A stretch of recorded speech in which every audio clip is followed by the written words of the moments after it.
તો હેલો ગાય, જય શ્રી કૃષ્ણ, હર હર મહાદેવ. તમે બધા કેમ છો? તો ફાઇનલી મજામાં જ હશો, કેમ કે મારા બ્લોગ જોતા હોય તે મજામાં જ હોય. તો પરમદી આપણે બ્લોગ બનાવ્યો હતો, તો કાલે નતો બનાવ્યો હતો. વચમાં હું પાછી ફ્રી થઈ ગઈ છું, તો એવું લાગ્યું કે ચાલો આપણે પાછા ફરી બ્લોગ બનાવી. તો ગાઈસ, હું 12 વાગે સ્કૂલ ગઈ હતી, તો હજી 6 વાગ્યા છે, તો હજી હું આવી જ છું. ગાઈસ, મને લાગી છે બહુ ભૂખ, અને આપણે મમ્મીને કહી મને પાસ્તા બનાવી દો. મને બહુ જ ભૂખ લાગી છે. મમ્મી પાસ્તા બનાવી દે તો સારું ને, અગર ખારાઈ થાય ને પાસ્તા નહીં બનાવી દે તો હાલ આપણે મમ્મીને કહી પાસ્તા બનાવી. મમ્મી, બહુ ભૂખ લાગી, મને પાસ્તા બનાવી દો ને.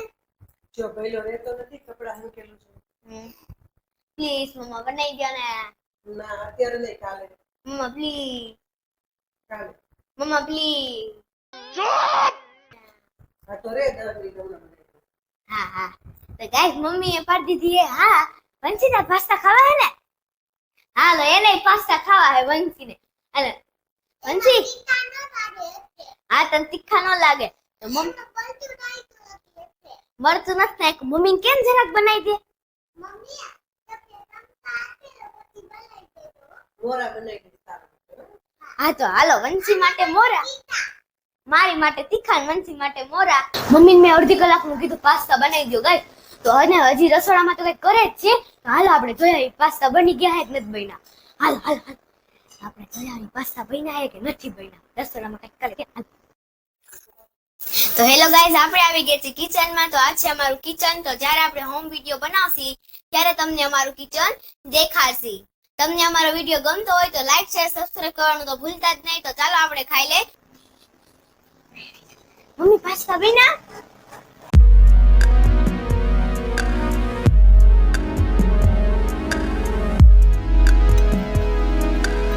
પાસ્તા આપણા ઠરી ગયા હે. હું ને મારી બેન બે પાસ્તા એન્જોય કરી હી. તમે વિડિયોમાં બન્યા રહેજો. તને પાસ્તા કેવા લાગ્યા? અમેઝિંગ. મારી બેનને કો પાસ્તા બહુ મસ્ત લાગ્યા હે, એટલે તમે જોઈ લ્યો કે આ મસ્તના પાસ્તા હે. હા, તો મમ્મીએ બહુ પાસ્તા ટેસ્ટી બનાવ્યા હે. તો ગાઈઝ, અમે પાસ્તા એન્જોય કરી લઈ. તો ગાઈસ, આપણે પાસ્તા ફિનિશ કરી નાખ્યા છે. મારા હતા એ તો હું ખાઈ ગયો. હવે આના વૈધા હતા ને એમાં બેહી ગયો. क्या बोला तूने? આપણે ફેરવી છે. આપણે બધી રાઇટિંગ વાળા માણા પણ ક્યારેક ક્યારેક આવું ખાઈ લઈ. अरे कहना क्या चाहते हो? પપ્પા આટલા મારા તમે રેવા દો. તો કઈ લીધો છે ને સ્કૂલેથી હોમવર્ક બહુ જાજુ આપ્યું છે, તો આપણે હોમવર્ક નું કામ પતાવી લઈ. સવારે કરીશ તો પપ્પા ખારા થાશે. તો હા ગાઈઝ, એક મહેમાન આવ્યો છે. એ વાત તો તમને કહેતા ભૂલી જ ગઈ. તો એ અમારા બાના બેન આવ્યા છે, જે કે મારા માસી. એ આવ્યા છે શેખેડીથી. એને દવાખાનાનું એક કામ હતું, એટલી માટે એ આવ્યા છે. ઈ દવાખાનાનું આપણે કામ કાલે નવા ન્યૂ બ્લોગમાં તમને બતાવશે.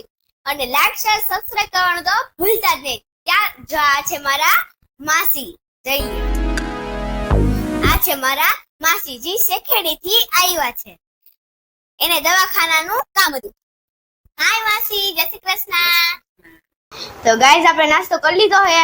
પેટ બહુ ફૂલ થઈ ગયું હે. હવે આપણાથી ખવા હે નહીં. ખાઈનું નક્કી નહીં. હું ખાઈ ગઈશ કે નહીં ખાઈ શકું નક્કી નથી. ગાઈઝ, હવે આજનો વ્લોગ આપણે અહીંયા જ પૂરો કરી. ચલો, બાય બાય, ટાટા.